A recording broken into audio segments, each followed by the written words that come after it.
तू मेरा मित्र है, खा।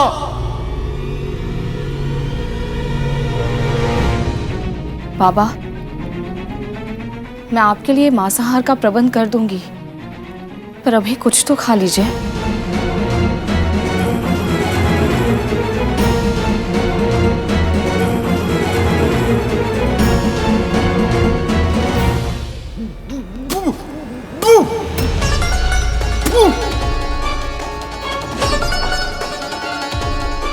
एक तो शाकाहारी भोजन दिया, ऊपर से दाल में जोक तो छोड़ो, नमक तक नहीं है। तू वो देख, मेरा स्वान भी तेरा भोजन नहीं खा रहा है। ले जा यहां से, क्या लेके जा इसे।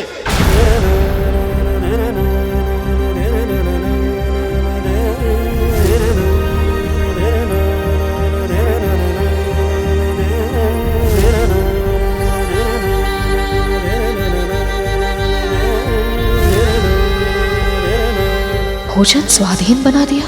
इतनी बड़ी भूल कैसे हो गई मुझसे?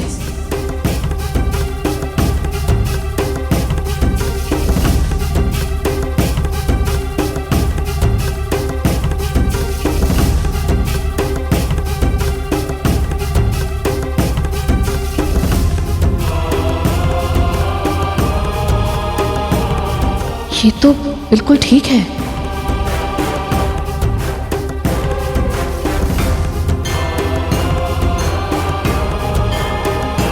बाबा को मुझसे इतनी घृणा क्यों है? इन्हें प्रसन्न करने के लिए और क्या करूं मैं?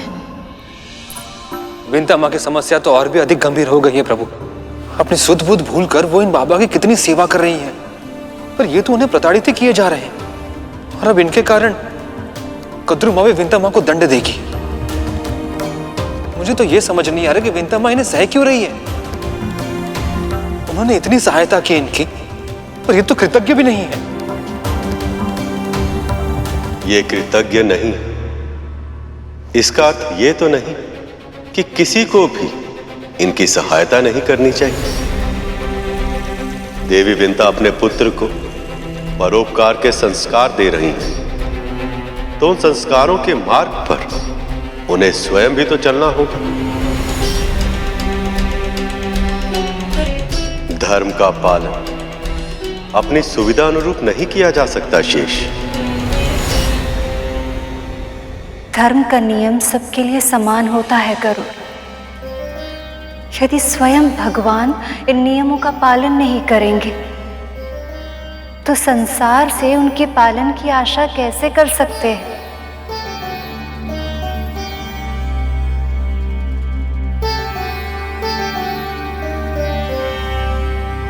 प्रभु ने भी यही कहा था मां। क्योंकि वो जानते हैं कि ये नियम है। बिना पुरुषार्थ के लक्ष्मी किसी को नहीं मिलती। परंतु मां, स्वयं लक्ष्मीपति नारायण को भी नहीं।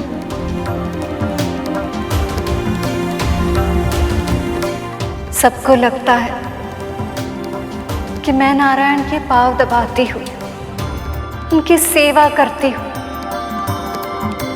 लेकिन ये कोई नहीं जानता कि मुझे सदैव अपने साथ रखने के लिए वे कितने पुरुषार्थ करते हैं। और अब भी उन्हें वही करना होगा। वो चेष्टा कर रहे हैं मां। समुद्र मंथन की घोषणा कर चुके हैं प्रभु। देवताओं को दानवों के साथ संधि करने का आदेश भी दे चुके हैं। अब बस भय केवल इस बात का है, कहीं इसमें अधिक देर ना हो जाए।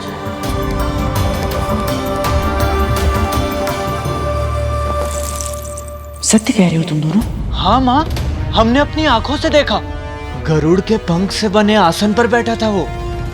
माँ, बुड्ढा है तो बहुत ही दुर्बल और दुर्गंध से एकदम भरपूर, पर भी माता विंता को बहुत यातनाएं दे रहा है। विमाता भी बहुत विचित्र है, सब कुछ चुपचाप सहे जा रही थी।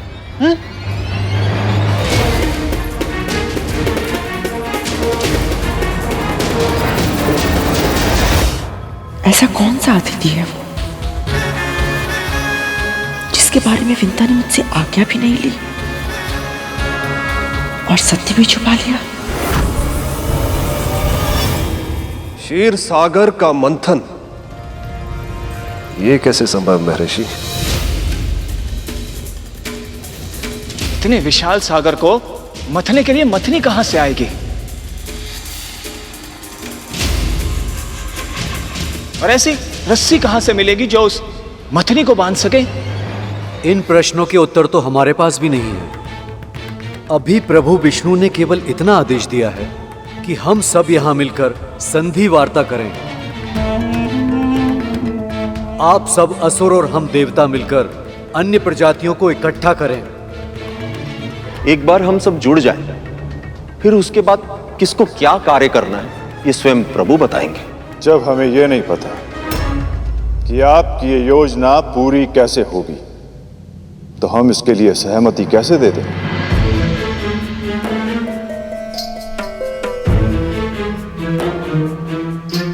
महाराज बलि, यदि आपकी इच्छा हो तो मैं अपनी तपस्या से स्वर्ग का वैभव पुनः प्रकट कर सकता हूं, किंतु इसके लिए देवताओं से संधि करने की कोई आवश्यकता नहीं है।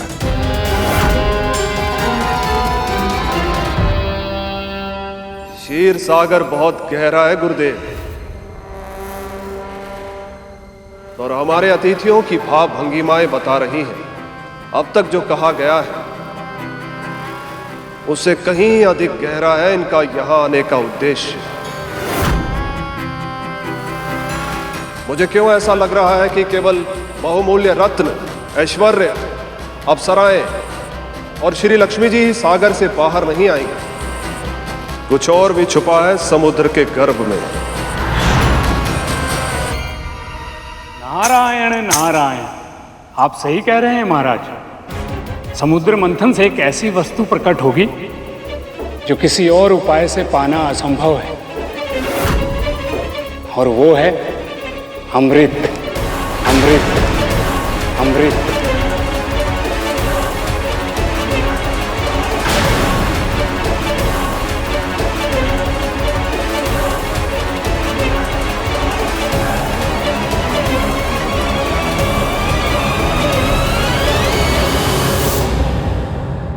प्रभु, अब तो मुनिवर ने अमृत का लोभ भी दे दिया है, अब तो असुरों को मंथन करना ही पड़ेगा।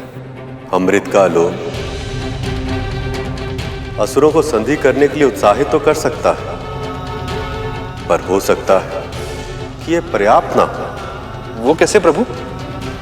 यदि एक बार असुरों ने समुद्र मंथन के इस विराट कार्य में भाग लेने का वचन दे दिया, तो इस कार्य में कितनी भी कठिनाइयां क्यों ना आ जाए, वे अपने वचन पर अंत तक दृढ़ रहेंगे। क्योंकि यदि ये मंथन बीच में रुक गया तो प्रलय भी आ सकती है, फिर देवी लक्ष्मी कभी लौटकर वापस नहीं आएंगी, सृष्टि का संतुलन पूरी तरह से बिगड़ जाएगा। और यदि ऐसा हुआ तो सब नष्ट हो जाएगा, सब।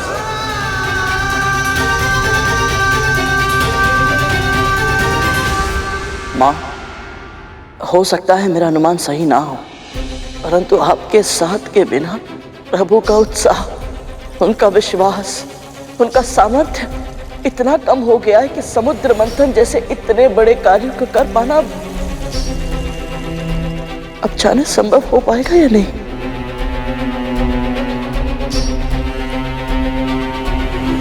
प्रभु को आपकी सहायता की आवश्यकता है मां।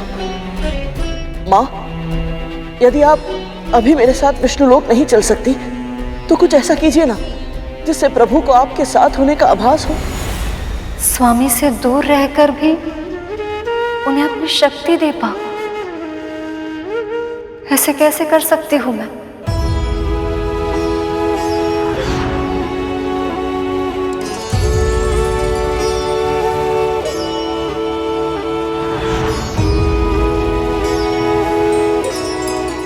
मेरी माँ मेरे तन से गिरे पंखों को सहज कर रखती है और मेरी अनुपस्थिति में उन्हें अपने हृदय से लगा लेती है ताकि उन्हें मेरे निकट होने का आभास हो। माँ, आपके पास भी कुछ ना कुछ अवश्य ही ऐसा होगा जिसे छूकर प्रभु को आपके निकट होने का अनुभव हो।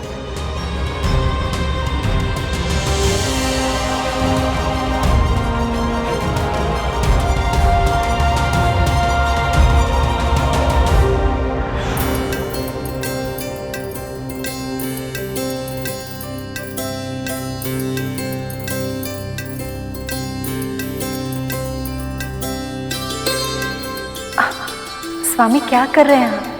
यदि आप मेरे पांव दबा सकती हैं, तो मैं आपके पांव सजा नहीं सकता? मैं तो आपकी अर्धांगिनी हूँ, किंतु आप तो संसार के परमेश्वर हैं। और आपका पति भी तो।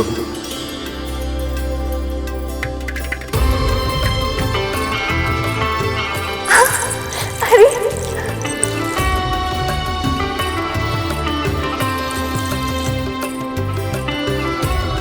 आपका नूपुर तो मेरा शत्रु ही बन गया है, मेरे आते की रचना ही बिगाड़ दी।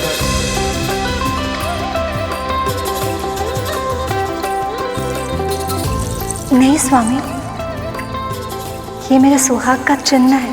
और आपका सुहाग मैं ही हूं। अवश्य, किंतु इसका ये अर्थ नहीं कि मैं इसे उतारने दूंगी आपको। तो मैं आपके लिए एक ऐसी पायल की रचना करूंगा जो सुंदर भी हो और उपयोगी भी, ताकि आपके सुहाग का चिन्ह आपके पांव पर सुशोभित भी होता रहे और उसका नूपुर मेरे आते की रेखाएं भी बिगाड़ ना सके। स्वामी, ये तो बहुत ही अच्छा सुझाव है। स्वामी, मैं तो कहती हूँ क्यों ना हम दोनों ही एक एक पायल की रचना करें। देख तो ले कि हम दोनों की सोच एक दूसरे के समान है भी या नहीं। अवश्य।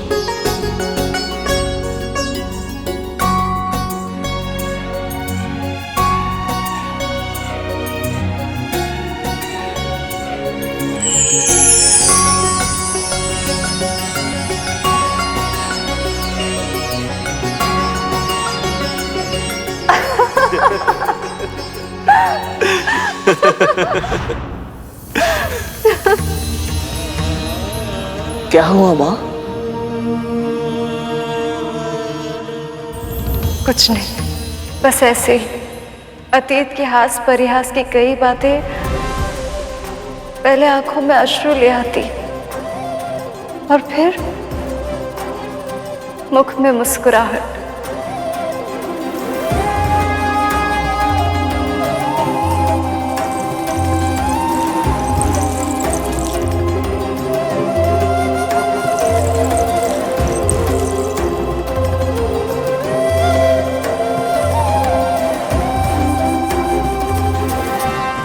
ये लो गरुड़।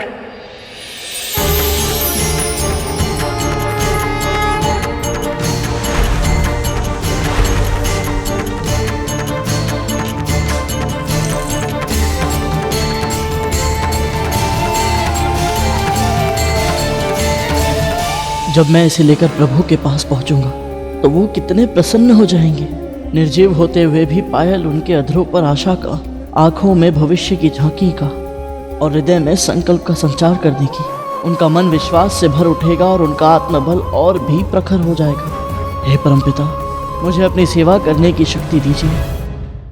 स्वामी को मेरे ये पायल दे देना, ये उन्हें स्मरण दिलाएगी कि हम चाहे कितने भी दूर क्यों ना हो, किंतु हमारी विचार शक्ति, हमारी कल्पना, हमारी पीड़ा ये सदैव ही एक समान रहेगी। माँ, आपको ऐसे अकेले छोड़कर जाने का मन नहीं कर रहा। मुझे अकेले छोड़कर कहाँ जा रहे हो पुत्र? आशा देकर जा रहे हो कि मेरी यह विरह शीघ्र ही समाप्त होगी।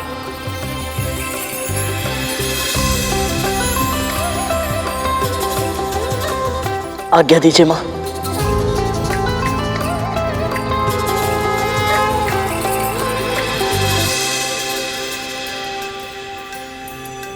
समस्याएं कितने भी कठिन क्यों ना, किंतु उसे सुलझाने के लिए पहल करने की तुम्हारी ये हट तुम्हारी विशेषता है करुण। मेरा मन कह रहा है नारायण की योजनाओं में और भविष्य में होने वाले समुद्र मंथन में तुम्हारा बहुत ही महत्वपूर्ण योगदान रहेगा। इतनी ख्याति अर्जित करोगे कि तुम्हारी मां को तुम पर गर्व होगा।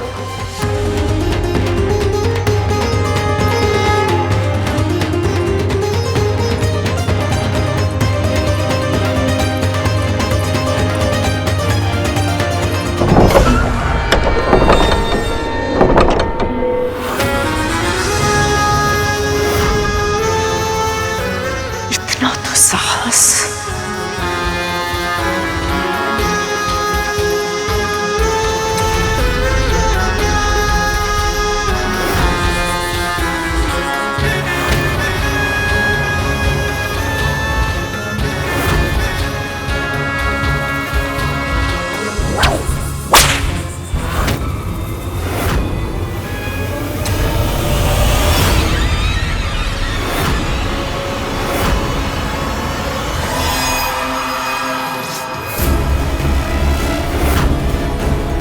ये कोड़ा जाने कैसे रुक गया?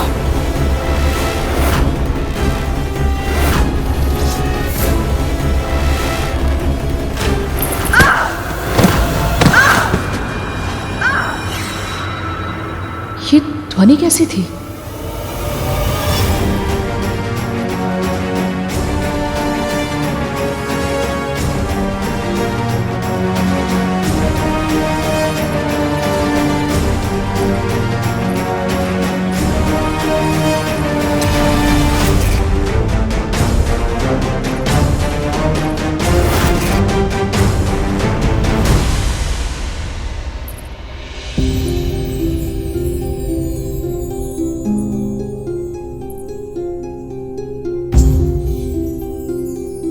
आपका बहुत बहुत धन्यवाद प्रभु।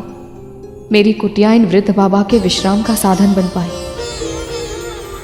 मेरी उत्सुकता को क्षमा कीजिए प्रभु, परंतु मैं समझ नहीं पा रहा हूं ये वृद्ध है कौन और चाहते क्या हैं। जब वे विंता मां को इतना भला बुरा कहते हैं तो लगता है जैसे कोई असुर है जो उनके जीवन को और भी कठिन बनाने आए हैं। और जब मैं इन्हें कद्रुमा के साथ ऐसा व्यवहार करते हुए देखता हूं तो लगता है जैसे ये कोई समस्या नहीं है, ये तो स्वयं समाधान है।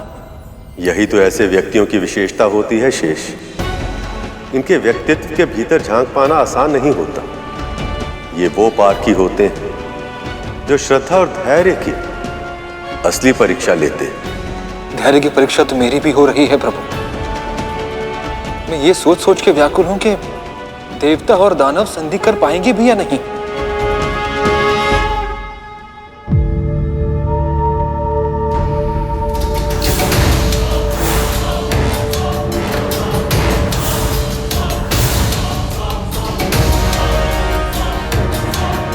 अमृत का लोभ इन असुरों की आंखों में स्पष्ट रूप से दिखाई दे रहा है देवराज इंद्र।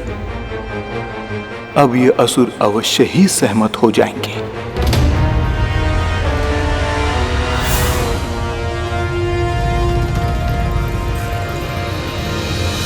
हम इससे सहमत नहीं हैं। हम इससे सहमत नहीं हैं। हम इससे सहमत नहीं हैं। ये क्या हो गया प्रभु? यदि असुरों ने देवताओं की सहायता नहीं की तो ये समुद्र मंथन नहीं हो पाएगा। और यदि ये मंथन नहीं हुआ तो क्या महालक्ष्मी और आपके दर्शन एकत्र कभी नहीं हो पाएंगे।